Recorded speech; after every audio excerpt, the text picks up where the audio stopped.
Hey everyone. There's a lot of confusion on what exactly is seeing Tao, and to get the best, we'll just go right to the source. Here's the best definition. It's from The Secret of the Golden Flower, which is a great Taoist book on Taoist alchemy and meditation and how to achieve it and everything. So here, if when there is quiet, the spirit has continuously and uninterruptedly a sense of great gaiety as if intoxicated or freshly bathed, it is a sign that the light principle in the whole body is harmonious. Then the golden flower begins to bud. When furthermore all openings are quiet and the silver moon stands in the middle of heaven, and one has the feeling that the great earth is a world of light and brilliancy, that is a sign that the body of the heart opens itself to clarity. It is a sign that the golden flower is opening. And that's the preliminary stages. This the silvery. I mean, you're going to have visions. When you're meditating, it's going to feel like you're flying straight up and entering these worlds of light. And it's just like kind of like psychic visions of inside your body and where, different parts of your body. And the silver light is pretty much just your spine. It's looks like reverberating quicksilver is what it really looks like. But then it goes on to say actually what seeing Tao is. It says the second part refers to the building on the foundation of this. The great world is like ice, a glassy world of jewels. The brilliancy of the light is gradually crystallized.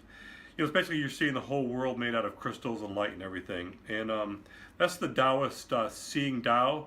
And Buddhism has the exact same thing. They call it the Samadhi of infinite consciousness. Now, the Samadhi of infinite consciousness is right here from I'm going to kill this one, Avatamsaka Sutra. At one time, the Buddha was in the land of Magadha, in a state of purity at the site of enlightenment, having just realized true awareness. The ground was solid and firm, made of diamond, adorned with exquisite jeweled discs and myriad precious flowers with pure, clear crystals. The ocean of characteristics of the various colors appeared over an infinite extent. There were banners and precious stones, constantly emitting shining light and producing beautiful sounds. Nets of myriad gems and garlands of exquisitely scented flowers hung all around. The finest jewels appeared spontaneously, raining inexhaustible quantities of gems and beautiful flowers all over the earth. It was probably sprinkling, And there were rows of jeweled trees, their branches and foliage lustrous and luxuriant. Once again, they're talking about the world looks like it's made out of like this transparent crystal gem jewel stuff that's on fire from within with this blazing intelligent light, the infinite consciousness. So that's the Taoist and the Buddhist experience of it. I actually got some other ones. The Christian, they call it the Vision of God. And the book's called Mysticism by Evelyn Underhill. It's probably one of the classics of Western mysticism in the modern age anyway. And on page 420 to 421, Mechthild of Maggenburg, and after her death, he saw the deity as a flame or a river of fire that filled the universe, and the deified souls of the saints as ardent sparks therein ablaze with that fire. One thing with it, and yet distinct. Roy's Brook, too, is another Christian guy. Every soul like a live coal burned up by God in the heart of his infinite love. Such a fire imagery has seemed to many of the mystics a peculiarly exact and suggestive symbol of the transcendent state which they are struggling to describe. No longer confused by the dim cloud of unknowing, they have pierced to its heart and they have found their goal, that uncreated and energizing fire which guided the children of Israel through the night. Once again, it's that fire from within of everything, and they didn't mention the crystally part, but you can't talk about everything. And book of magic, like M-A-G-I-C-K, the CK one, The Golden Dawn by Israel Regardi. And speaking of the grade of the Adeptus Minor, page 25, it is the attainment of spiritual puberty, marking a significant stage in growth. Symptomatic of this stage of interior growth is the utter transformation that comes over what previously appeared to be the chaos and darkness and the gates of the land of night. While man is assumed into godhood and the divine spark is brought down into manhood, a new heaven and a new earth make their appearance, and familiar objects take on a divine radiance as though illumined by an internal spiritual light. We've got Christian mysticism, we got Taoism, we got Buddhism, all talking about the exact same thing. Centuries of Meditation by Thomas Traherne also has the story of it. When he talks about cosmic consciousness, he's talking about the exact same thing. There's so many um, stories of this experience where the whole world turns into crystal and light, and you can see into the earth. The earth looks like it's made out of gold, but it's transparent gold, and trees are like crystals, and their leaves are like flat crystals, and it's just a beautiful, beautiful vision. It's the one I had in 1994, and it took me years and years to even get any kind of definition of what it was. And now, now I know the Samadhi of infinite consciousness, and seeing Tao and the vision of God. So I just want to explain that all religions have it. It's I mean, anybody can achieve it. It actually takes 100 days. 100 days is called building the foundation.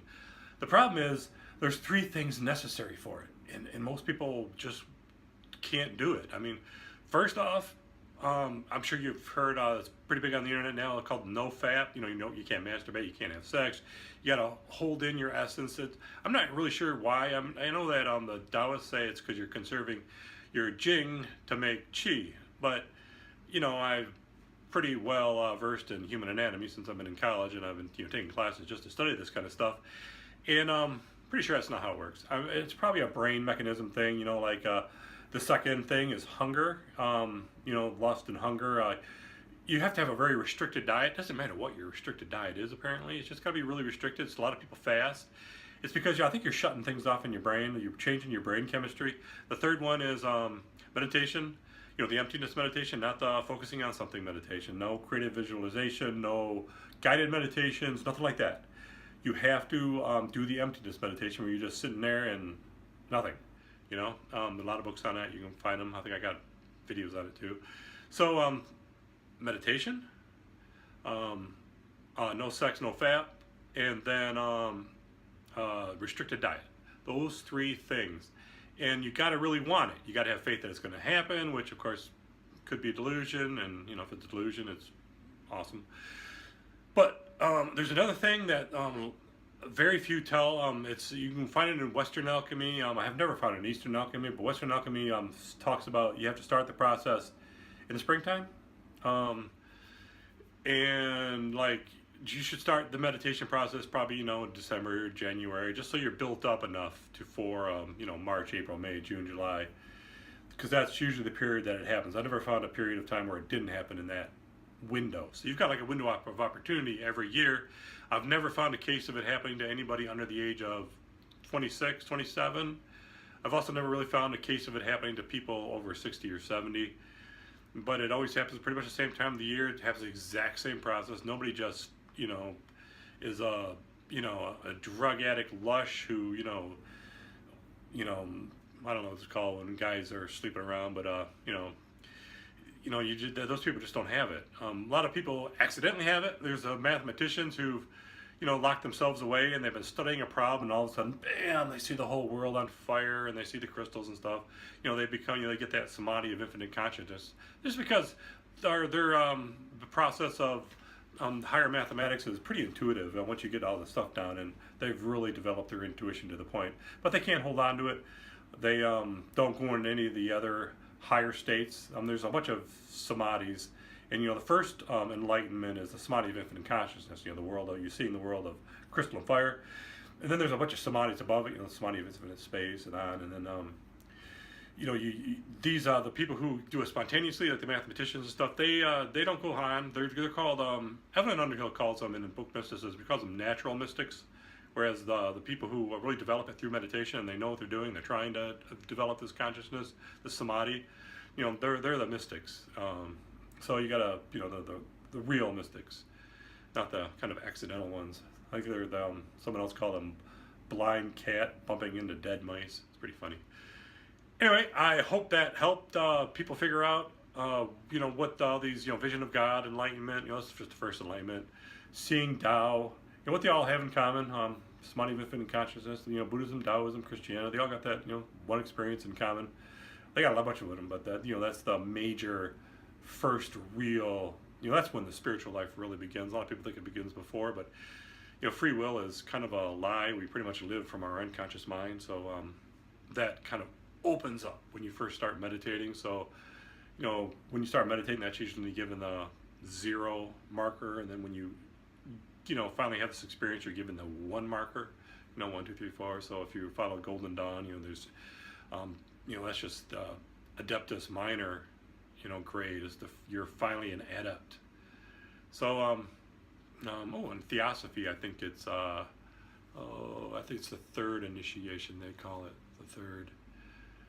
Anyway, I hope everyone's having a great day, and I will talk to you later. And if you like this, please like and subscribe. I'm really trying to get some value here on this channel, so I can get some more, people can really learn this stuff and make their lives a million times better. Anyway, have a great day. Thanks.